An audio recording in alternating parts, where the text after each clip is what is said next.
Hi, I'm Curtis Thompson and welcome to 320 Workshops. A couple weeks ago we were in an antique mall and we found this chair. The question that always seems to come up when you're looking at antique furniture is how old is it? So in this video we're going to look at techniques on dating a piece of furniture.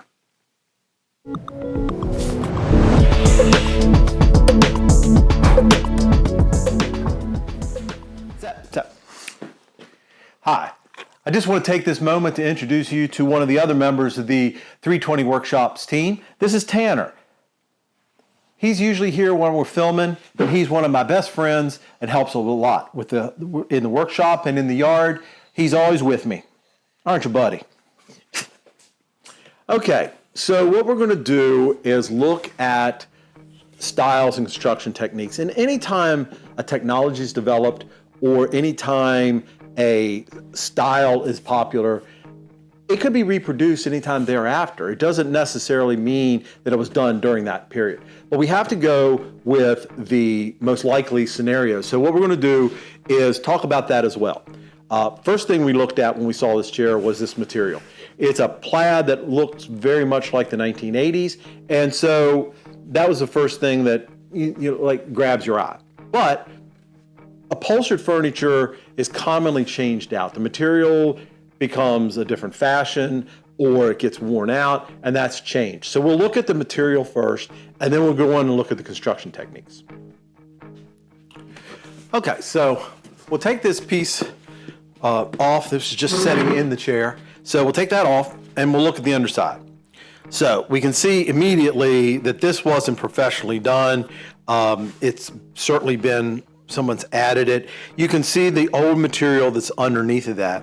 But the clues that we're looking at on this, as far as dating goes, is one, this webbing, certainly darkened with age, but the wood itself, you see how the wood is darker, and that is a good indication of the oxidation of the wood. So you could stain this if it was a newer piece, but the one indicator, one way of checking to see if it's patina is to scratch it with your fingernail. If you can see a white mark there, then that's an indication that it's patina and not necessarily stained. If you scratch a piece of wood that's been stained, it won't show those little white marks. So that's one way to tell if a piece of wood is naturally patinaed or if it has been stained. So those are indicators that this is an older piece and not something from the 80s. So let's look at construction techniques. This chair has some good indicators of age from the way it was made. This front rail is scalloped. It has saw marks on the back side of it, relatively rough, and those saw marks are giving us a good indicator. A bandsaw, which is a machine that would cut out that curve, came into play with industry around the 1850s and after, as part of the Industrial Revolution, and cut down time of building tremendously. So we have to assume that most manufacturers would have had a bandsaw after 1850. This indicates it was hand sawn because the angle of the saw marks change across it, which would only be produced by a hand cut piece. Joining two pieces of wood together is also a good indicator of when it was made. A lot of techniques have been around since the Romans and before, with like a mortise and tenon or a dowel and those kinds of things. But the dowels became very popular in manufacturing during that Industrial Revolution, and mortise and tenons took more time to make, so they became less popular. When we look at the bottom of this chair, on these side rails, you can see indications, little saw marks, or the kerf of where they were cutting the tenon on this piece, on this side rail. So that is on all four of these joints here. So that indicates these were hand-cut mortise and tenon joints, which would again indicate pre-industrial revolution. When you look at style of the chair, this chair is very much the style of American Empire, which would have been the early 1800s. The legs splay out, which was a very common design element. during that period. It's reminiscent of an ancient Greek style of chair called a klismos, and I'm probably mispronouncing it, but it's Klismos. They had a radical splay. This is reminiscent of that. Also, this front leg, which they called a saber leg, because it looks a lot like a saber sword, like a cavalry sword. So that was another styling element of the Empire period.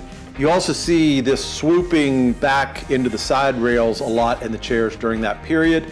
And it has all the styles of that period. So also, when I talked earlier about the fact that once a style is created, it can be reproduced, is also hearkened here, like this back splat is the shape of a vase, and the side of this leg, the silhouette of this saber leg, it looks a lot like a cabriolet leg, and that would have been like a Queen Anne style, which was much earlier than the Empire. And I think those, like I say, while it has been reproduced for many years after that, I think it also gives us an indication that's the period this chair might be from. Before I get into my conclusion on the age of this piece of furniture, I did want to talk a little bit about resources. Obviously, the internet's a great source, Googling different things, looking at images, clicking on that image, see what it says about it, moving on to the next one, and it can help you find the style and age of furniture through that method. My favorite way of researching are books. And I find going on eBay, I can pick up books like this for $5 or $10 with free shipping. So they're really cheap, good source of information. Price guides are great for information about the furniture, but stay away from looking at the prices, because prices fluctuate so much from year to year and day to day. You can't really go by that. It may be worth more, it may be worth less, depending upon what was collectible at the time they were printed.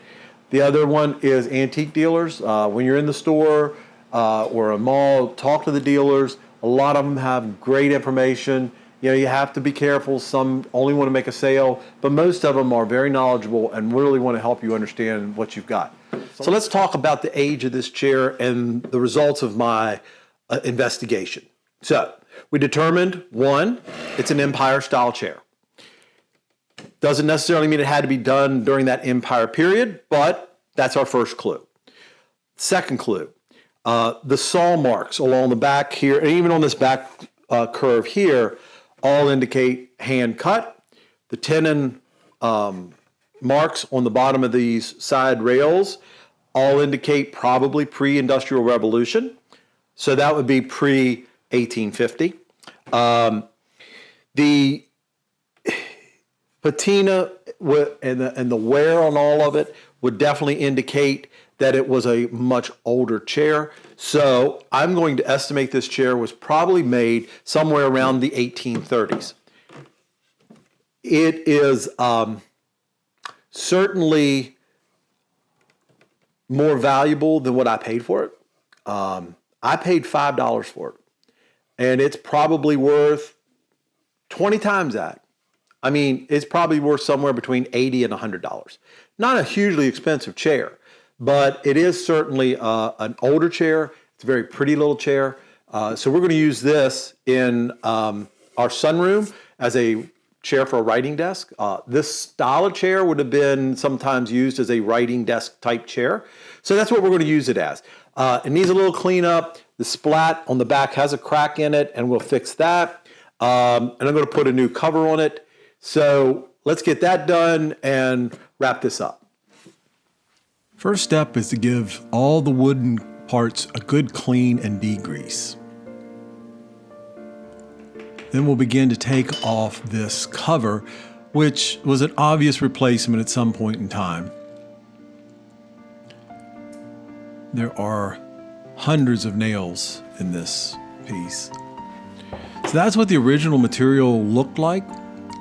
A little soiled and older, but not bad. And then the interior stuffing is the old horsehair.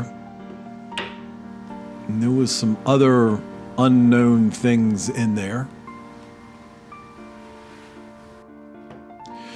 So we'll remove the burlap cover and all the webbing. and then about another gazillion nails.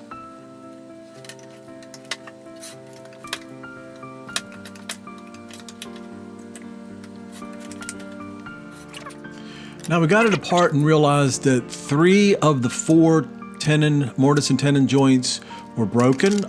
They had put big finishing nails into it, and everything was broken apart. So we're going to first glue everything back together once we got them all cleaned up.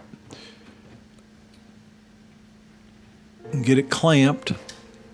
And this will provide enough holding so that in the next step, we can reinforce those joints with dowels. And you can see it's a little bit off from being flat, so we're going to add weight to that. This is an old weight from a drafting table, and that'll kind of keep it held down flat.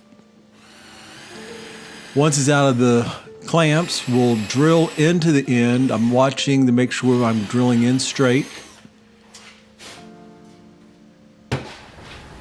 Take some dowels and some hide glue. Here again, I use the hide glue on all this joint in case it would ever have to be taken apart.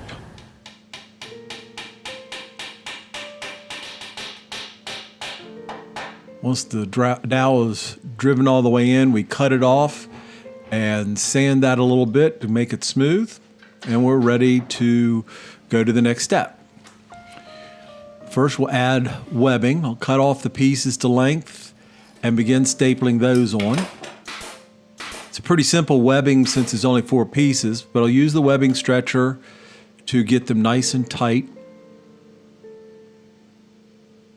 I'm using staples rather than the tacks just because I think they hold a little bit better and obviously a little bit faster. Now I'm using a cotton batting to replace that horsehair interior, and I'm trimming it so the edges are not square and it's a little bit flatter. That'll give it a nice soft transition at the top. The cover I chose was dark red lambskin suede.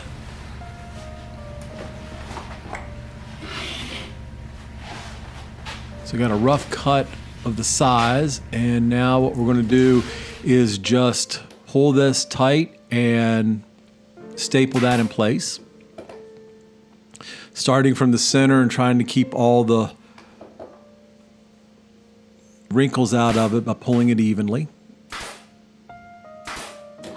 Corners are always a little bit tricky, so we're going to work on that and keep adjusting it until we get all the wrinkles and folds out of it. And then we'll cut off the excess so it doesn't cause a problem underneath and how it sets on the chair itself. A few more staples to get that all down. And we'll put that to the side now.